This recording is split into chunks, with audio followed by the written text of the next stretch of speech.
Hey, welcome today to all of our life churches and our network churches. I want to tell you next week I'm starting a brand new message series from an Old Testament book, Haggai. And for 3 weeks, we're going to look at this incredibly rich book. I promise you, you're going to learn a lot, as I've learned so much studying this book. It's incredibly practical. It's massively motivational. The series is called The Time Is Now, and that starts next week. Today, though, you are going to be so glad that you came to church. I've got an amazing guest speaker, a very good friend of mine who is a comedian, but this guy can bring a spiritual message that will impact your heart. You're going to laugh. You're going to love it. Michael Jr. is truly a great husband. He's the father of 5 kids. I have 6 kids. He loves his wife almost as much as I love Amy. 5 kids, good. Yeah, he has done comedy all over the world. He's been on Comedy Central. He's been on Oprah. He's been on The Late Late Show. He's been on Jimmy Kimmel. He's been on The Tonight Show. But he's never been more excited to be anywhere than he is today. Would you join me in welcoming a great man of God and a great comedian? You're going to be blessed. We're honored to have Michael Jr.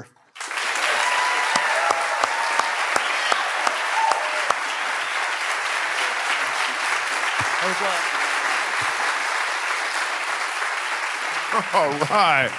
That was cool. Thanks, man. We're going to have a blast. It's so cool. We're going to laugh. So listen, I'm going to do some joke. We're going to laugh. It's going to be cool. Some people think you're not supposed to laugh at church. What good father doesn't want to hear his children's laughter in his house? So we're going to laugh. It's going to be cool. And then maybe the Pharisees will go home. I don't know what you got to do. So I want to tell you about me and Pastor Craig. We went out to eat, and you guys see him as you don't get to see him on a personal level when he's still a pastor no matter where he goes. So we're out to eat, and the waitress is clearly a little distraught. I didn't notice it at first. I'm like, whatever, I'm hungry. But she was a little distraught, and he noticed it. He points it out to me, and then he says something to her that just blesses her in a way I can't explain. So the waitress walks over, and he looks at her, and there's 2 scriptures that I need to get out the way first. Let me do this. There's 2 scriptures. There's Jeremiah 29:11, and then there's also another one that's on the screen right there. Yeah. So those 2 scriptures, which is Romans 12:2, both of those scriptures are extremely important. So after you see what I'm going to say today, go home and read them on your own time, and then it's going to pop even more. It's going to be great. So let me tell you about me. My experience in church when I was a kid was extremely different from this. Like, this is mad cool. But when I was a kid, laughing at church was illegal. I remember one time laughing at church, this lady was jumping around, and her wig fell off. That stuff was hysterical. I laughed, my grandmother would pinch and twist. I can understand a pinch. You gonna twist? That's the devil. And this church was miserable. I remember one time going to church and it's literally like a dead body in the front. And nobody explains to a 7-year-old Michael Jr., this is a funeral, it's not church. I'm thinking, yo, that's how they roll. Like every 3 weeks or so, they bring a dead body in as an illustration or something. And the dude on stage would yell at us like we did it. I remember asking my grandma, I was like, Grandma, what happened to the man in the box? What happened to the man in the box? Her whole explanation was, he in a better place. I'm like, what kind of box did he live in before?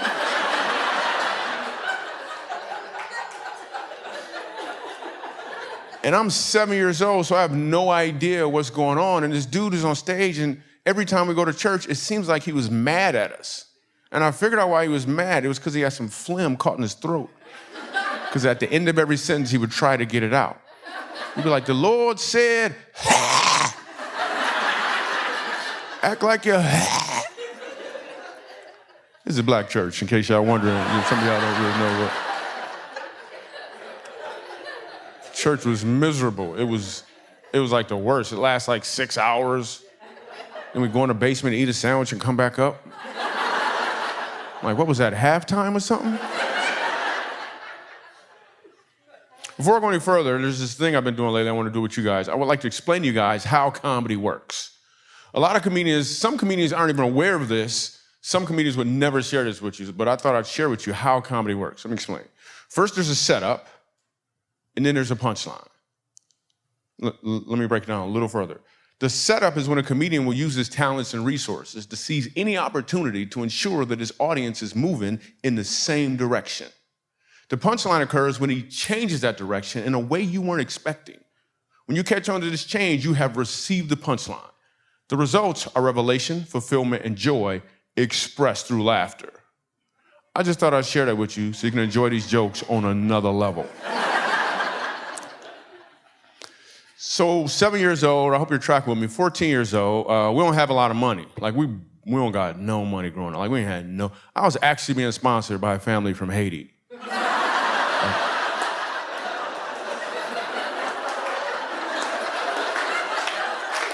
Yeah, that's a funny joke, man.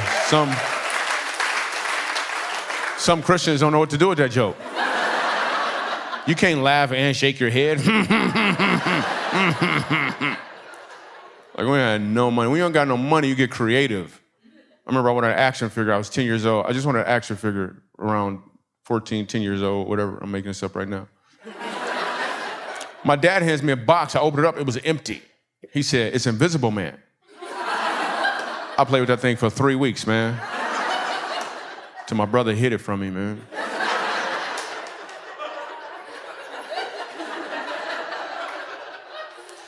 Me and a friend made a pact right around 14 years old, too, that we wouldn't curse anymore. I don't know anything about God. My grandmother literally, instead of forcing me to go to church, she would ask me if I wanted to go.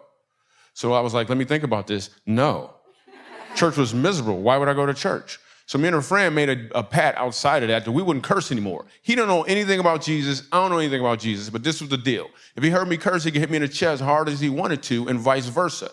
Dude could hit hard. I stopped cursing immediately.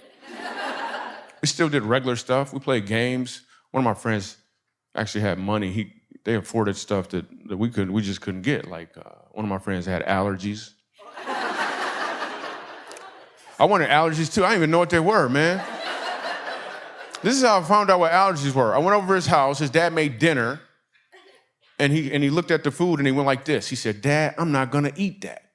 That's what he said to his dad. And my natural response was to duck. If you say something like that to my dad, something gonna happen. But instead, his dad goes like this. "Oh, that's right, I forgot. You have allergies." I was like, what are these allergies? And where can I get some? A few days later, I get home, I get to the green beans on my plate. I'm like, I'm gonna try this. I was like, "Dad, I'm not gonna eat this." Let me just say, there was a bad reaction. There was some swelling and some watery eyes too, man. So, turns out I have allergies after all. I also started noticing around that age I was having a hard time reading. Now, I noticed it before that, but right around 14 years old, I'm also noticing girls. And I don't want the girls to know I'm struggling with my reading. So if I saw a word, let me say, by the way, as an adult, I read just fine. Like the signs over the door that say "Excite," I can read that stuff. But when I was a kid, I would struggle with my reading. I couldn't sound a word out phonetically. It just didn't work. So I would have to look at the word differently. I would look at the font size, the color of the word, the positioning, what's in front of it, what's behind it, how people are responding to it. I came up with all these ways to look at a word to determine what it was. By the time I got to high school, I was so fast at this, people didn't know I wasn't really reading. I was just working it out. Now as an adult, I read just fine, but I still have this ability to look at words and people and situations 7 different ways almost immediately. In fact, it's the primary place where I pull my comedy from. So that very thing that looked like it was a handicap when I was a kid, God didn't cause it, but he was using it in preparation for what he has me to do. It wasn't a handicap. It's almost as if I was practicing. I just didn't know I was practicing. Let me say this one more time so you can really understand what I'm saying. That thing from your past, you never met your dad before, you were divorced. Whatever that is, God didn't cause it, but he will use it in preparation for what he has for you to do. Somebody may need to hear your story. You've been practicing. You just didn't know you were practicing. So now, here's what's cool. Here's what's cool about practicing, like looking at things differently. Stuff will happen. I had a little kid stand in an autograph line for like 30 minutes. It was a cool little white kid. I was like, hey, what's up? What's your name? He said, I'm Tanner. I'm like, no, you're not.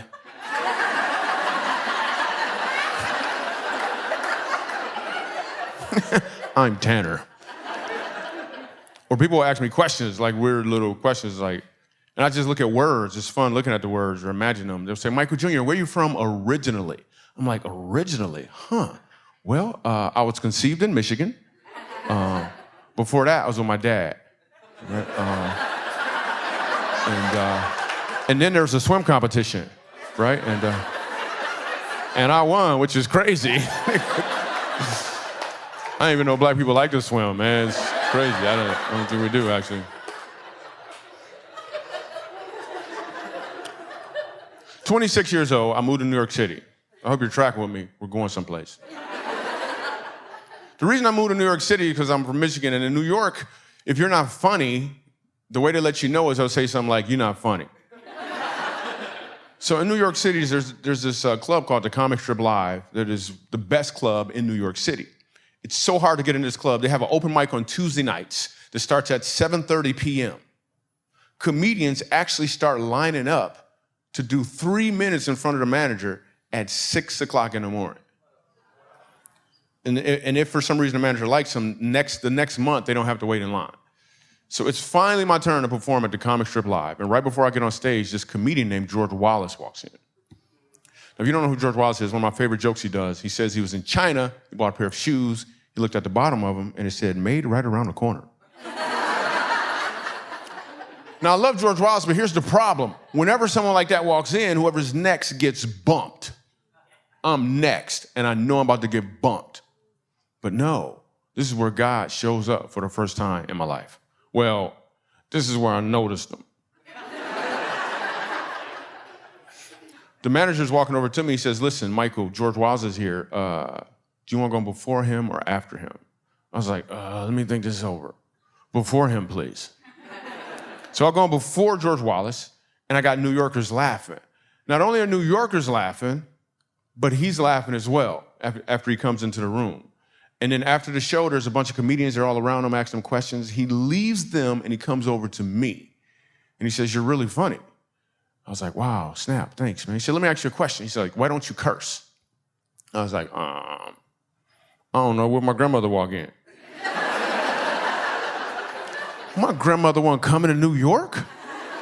But what else I was gonna say? My friend might hit me in the chest? I'm a grown man. The truth is, I didn't have any reason not to curse, except for the fact that I made a deal with a friend a long time ago. I had no idea. So I decide, he says to me, you're funny and you're really, really clean. I'd love for you to do a show with me and my best friend in a couple nights. I don't even know who his best friend is. It don't matter. I could do another show. I'm excited. I'm pumped. I'm like, yeah. We get to the show. It's me, George Wallace, Jerry Seinfeld. So we do 2 shows. I get 2 standing ovations. I rip. I'm the man. I'm like, yeah. After the show, the club manager, it's a different club, he walks up to me and he says, hey, listen, Michael, you had a great set tonight. Would you like to go to church with me tomorrow? I was like, church? I just got 2 standing ovations, man. Why you messing this up right now, man? Nobody going to church, man. That stuff is miserable. Ain't nobody going to church. You better back up. I ain't going to church. 20 minutes later, his fiance asked me the same question. She was fine. I mean, she was beautiful. And she had some kind of accent, too. She was like, Michael Jr., would you like to go to church with us? I was like, I was just looking for a church the other day, man. I was like, man, you find me a church, man. Shoot, man. So I go to this church for the wrong reasons. I can't even find these people. I'm sitting way in the back. This church is huge. There's like 4,000 people at this church. I'm sitting way in the back. And this dude comes out on stage, right? And he was talking about Jesus. That's it. He was just talking. He wasn't screaming. He wasn't yelling. He didn't have no perm. Like, he was just talking about Jesus. Then he did this thing where he said, can I get a hallelujah? That's what he said. Can I get a hallelujah? And I know what that means. That means you want me to say what you just said, but I don't know what that means, so I ain't saying it. That's what I'm thinking in my head. And then he says, in case there's anyone in here that doesn't know what hallelujah means. And then I said, this place is creepy. He said, it's the highest praise you can give. And then he did this thing where he did an altar call. He did an altar call, and Pastor Craig does this phenomenal. He does this altar call where he said, if you want Jesus in your life, all you have to do is believe in your heart, confess with your mouth, and then raise your hand or come forward. And I really wanted to do it. I'm telling you, I really wanted to, but I was like, nah, I got to read the pamphlet first. I don't know, man. Because I knew a couple Christians, and they was kind of creepy. There's some creepy Christians out there. If you don't know any creepy Christians, it's you. Yeah, I'm just saying your friends know one. Or should I say your friend knows one. So I told myself, no, I'm not gonna do that. I gotta read the pamphlet first. And I was like, I don't know, because it could be a catch or something. Because there's some Christians who, you ever know a Christian and they're cool at first, and then when they start talking about God, their voice change? Like you just talk, hey, you see the game? It was a good game, man. Like, can I tell you about the Lord? What is wrong with your voice? What just happened to the octaves? So I told myself I'd read the whole Bible before I went to the altar. I didn't even have a Bible. I didn't know it was that big. And this lady at the O'Hare Airport, I don't even know this lady. Out of nowhere, she just hands me her Bible. We never even exchanged words. She just handed me her Bible. So I opened the Bible up, and the Bible was made, I read the copyrights first. The Bible was made in Grand Rapids, Michigan. Me too. Read the Bible, I'm going to church. I'm reading the Bible, I'm going to church. And now I'm very, I'm digging in. I don't understand, but I'm reading the Bible. At this point in New York, all I'm doing the whole time I'm in New York City is hitting the comedy clubs, reading the Bible, and sleeping. Like that literally is all I'm doing. I'm putting in like 14 hours a day, because now I really want to give my life over to Jesus, but I told myself I'd read the Bible first. You don't have to do that. I just wanted to stick to what I said. So I'm digging into it, 14 hours a day. It's like 9 pages a day. I was digging in. I was like, I get to the part of Matthew where it said Jesus died for me. I did not know that Jesus died for me until I was 27 years old.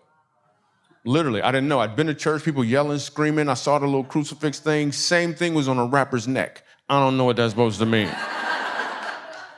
I didn't know until I read it right there in Matthew that Jesus died for me. I didn't know.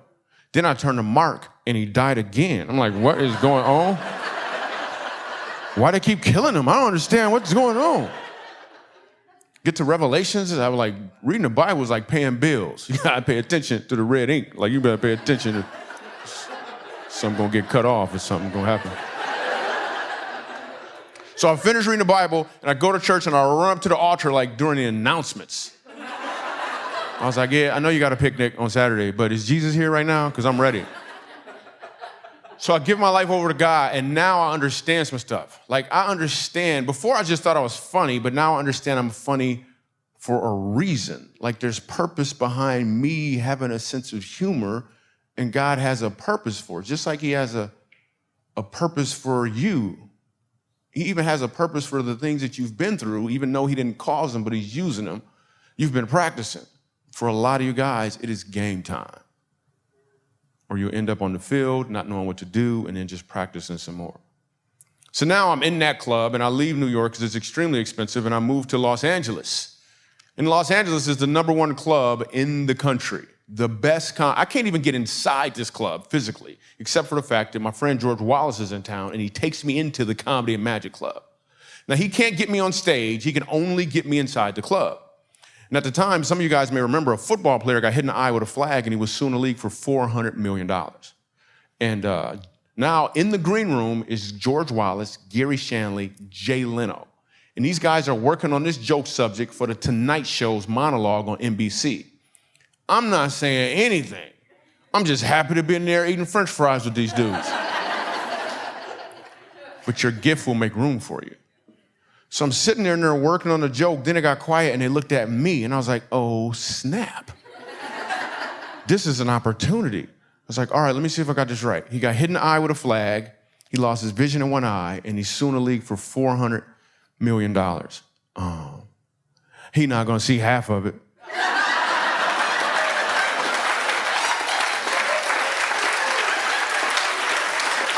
Like, for real. Here's the thing. how did I get that joke that fast under that much pressure? The truth is, it wasn't as much pressure as you might think, because I'd been practicing since I was a child in the form of a kid who had a hard time reading. I've been practicing just like you've been practicing. You probably didn't know you were practicing, though. I'm here to let you know you've been practicing, and it's game time. But you have to be able to hear the coach's voice. So now I'm in the club. Like I'm in the club, and probably 5 years ago, right before I got on stage, I was headlining there. God gave me a change in mindset about comedy. Normally, when a comedian gets on stage, he wants to get laughs from people. That's what I was all about. And then God said to me simply, no, what I want you to do is go up there and give them an opportunity to laugh. Romans 12:2, be not conformed to the ways that, you're gonna look it up. He said, give them an opportunity to laugh. This right here has changed everything about everything that we do as a company. Because I'm not looking to take, I'm looking to give. If you can get a hold of this, it will literally, for real, in every way, change your life. Because if you walk into a room and you're asking the question, what can I give? You're just in a better place. You are more like Jesus under those circumstances. And if you haven't made that decision to ask that question, by default, you were saying, what can I get? So when you make the choice, it literally changes everything. So now I do my show. We have a great time. I leave the club that night. There's people around. They want autographs, high fives. It's like this whenever I leave this club now. But this in particular night, while I'm talking to the people, I look across the street and I saw a homeless guy. I had never seen a homeless guy outside this club before, ever. But that doesn't mean he wasn't there before. That just means before, my mindset was to get laughs from people, so why would I even notice a homeless guy? I noticed him, and I was like, what about him? How could I give him an opportunity to laugh? Then I asked God, and God was like, you really want to know? And I was like, nope. And I said, yes, and we went and did this comedy tour. We started going to homeless shelters and prisons, so whenever I do a concert somewhere, we always look for a prison or a homeless shelter to do comedy at. We go to this one prison, I got to tell you what happens. I'm scared for real. As soon as we walk in, the warden took my belt from me. He's like, you can't have a belt. Somebody might try to hang you. I'm like, can't they just boo me or something? Why I gotta hang me? I'm in prison, my pants loose. This is a bad idea, man.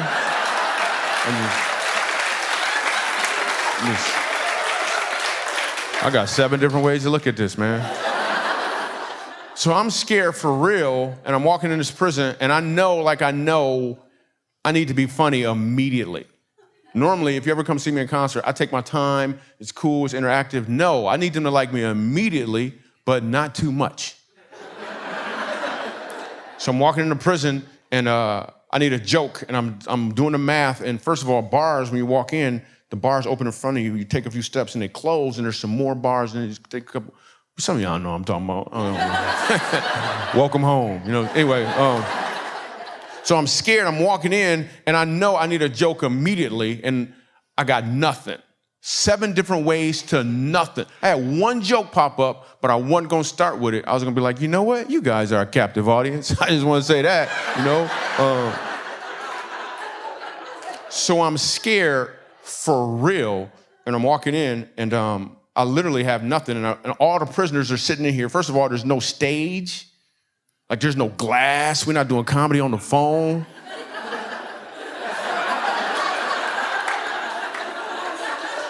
These cats are right here expecting funny, and I got nothing. 7 different ways to nothing. And I remember walking in, and all of them got on pink jumpsuits. So what? I ain't saying nothing about them jumpsuits.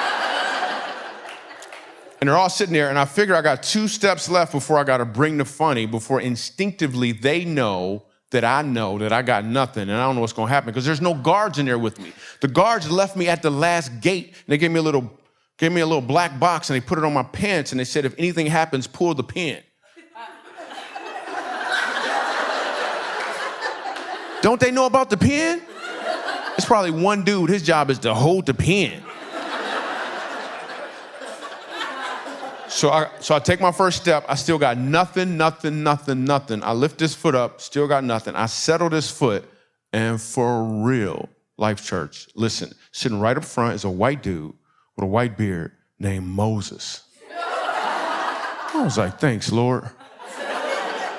When I said these words of Moses, the place exploded in laughter. We had an amazing time. I said, Moses, this is what I want you to do. When you see the prison warden, I want you to look him in his eye. I want you to look him right in his eye, and I want you to say, let my people go.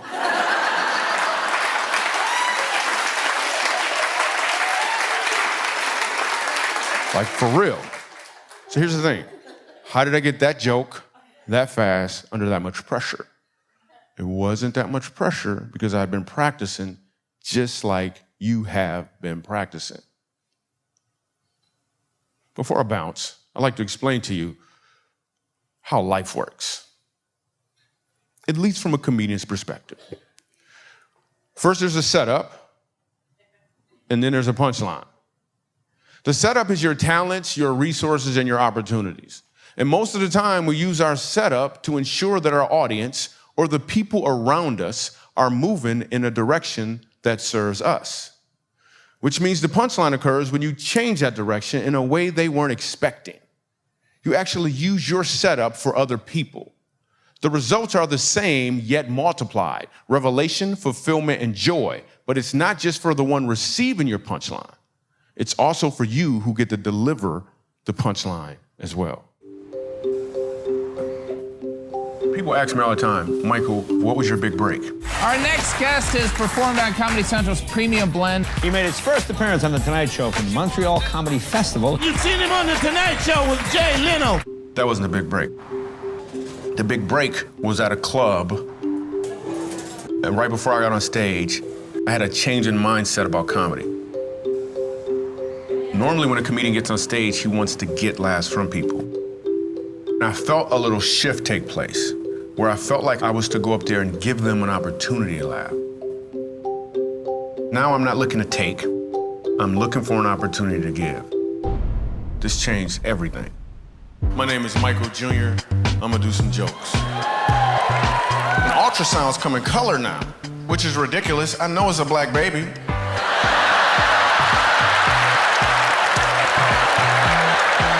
It better be a black baby. I leave the club that night, and there's all these people giving me hugs and high fives, telling me their favorite jokes. Then I look across the street, and I saw a homeless guy. And I thought to myself, what about him? Most comedy, most jokes are set up. My son, 4 years old, looks at me out of nowhere. He says, Dad, I want to be a doctor. I was like, yes, yes. And then a punchline. Then he said, or a dinosaur. I understand that me doing comedy and doing all of these TV shows and making all these people laugh is really just a setup. My punchline is to make laughter commonplace in uncommon places. We go to Montrose, Colorado, a place called the Dolphin House. They take care of children who have been abused by their parents. And this grandmother explains to me that her grandson is being abused by his mom. He's so afraid of his mom that everywhere he goes, he wears a Spider-Man costume.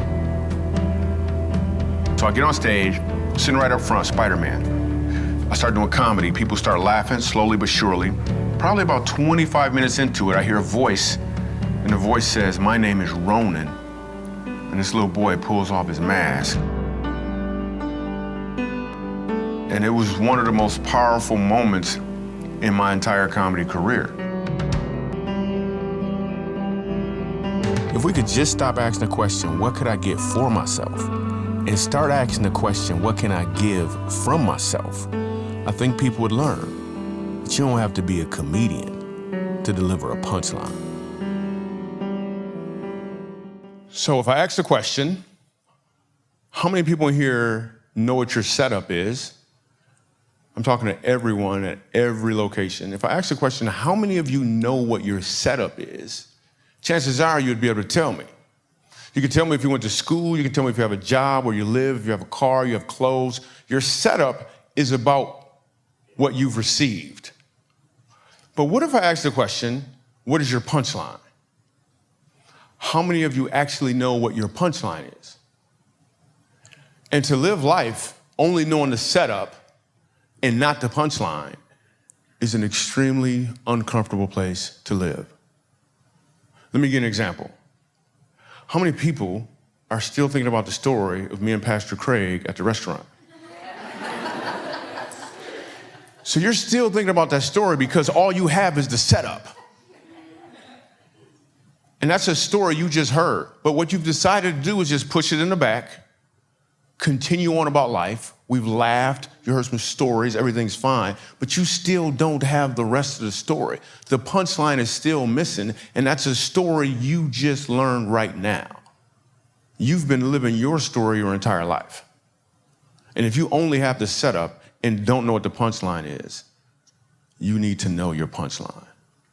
And the one who knows your punchline happens to also be the owner of the greatest setup punchline story ever. Let's think about Jesus for a moment. He was the king, my bad. He was the king of kings. And when you're the king of kings, the mindset of the entire audience is you serve the king of kings. That is the direction everyone goes. But what did he do? He said no. He changed the direction. He said, instead of you serving me, I'm going to serve you. I'm going to climb up on this cross and I'm going to die for your sins. The greatest setup punchline story ever. And he also knows your story. He knows your setup. And please catch this. When I was a kid, I had a hard time reading. He knows your setbacks, which are just part of your setup. So you can deliver the punchline you're called to deliver. And the further back you've been set like a slingshot, the further you're going to reach. But you first have to clearly just say to him, please tell me, what is my punchline? Why am I here? I appreciate you. I love you. I'm Michael Jr. At all of our churches, as you take a moment and pray, I just want to meditate on the verses that Michael Jr. brought up to us. Do not be conformed to the patterns of this world, but be transformed by the renewing of your minds, that you'll be able to test and approve what the will of God is, his good, his pleasing, his perfect will. For God, you know the plans that you have for us, plans to prosper us, to bless us, not to harm us, to give us a hope and a future. God, I pray that the setup would deliver us and bring about the punchline that you want for every person today as we've been in your presence. At all of our churches, I just want to take a moment, and as you look back on your life, many of you, as Michael Jr. said, you've been through some difficult times. Some of you right now, you're going through a hard time, and you recognize, I've just been practicing. This is the setup for me to use my gifts to make a difference in this world. I can so relate because I too didn't know Jesus and went into the wild life, and what I recognize now, God used all that stuff in my life to help prepare me to tell the gospel in a way that people would understand and to help bring them to Jesus. At all of our churches, there are those of you, maybe you're going through something right now, or you look back and there's something more challenging or something unexpected in your life, and you would say, God, use that. Use me. Not to try to get from others, but God, use me to give to others to make a difference. If you want God to use a setup to bring about a punchline, to use you to make a difference in this world, would you lift up your hands right now? All of our churches, I hope every hand goes up. Father, thank you so much for a church full of people who want to know you intimately and to use the gifts that you have given them to make a difference in this world. And God, I thank you. Most people wouldn't think of being funny or think of comedy as a way to share your gospel. But God, you can use every single gift that you've given us to make a difference. I pray, God, that you would inspire people today to recognize that all throughout our lives, you've been preparing us to make a difference for your glory. Empower your church to serve you and to serve others faithfully, we pray. As you keep praying today, I'm so moved by Michael's story that at the age of 26, as he simply heard about Jesus, about the unconditional love of God, the reality that every single one of us, we've all sinned, we've messed up, we've fallen massively short of God's standard. But because of God's goodness, he sent Jesus, who was without sin, to die on the cross one time, not four, like Michael thought in the Gospels, but to die for us one time and to be raised again from the dead. Why? So that anyone who puts their faith in Jesus would be forgiven and transformed. At all of our churches, there are those of you recognize, I don't have that. I want it. I need his grace. I need his forgiveness. Today, by faith, I simply turn toward Jesus, just like Michael Jr. did. Say, God, I give my life to you. I want to surrender completely. Jesus, by faith, I need your grace. I need your forgiveness. So I surrender my life to you. That's your prayer at all of our churches. Would you lift your hands high right now and say, yes,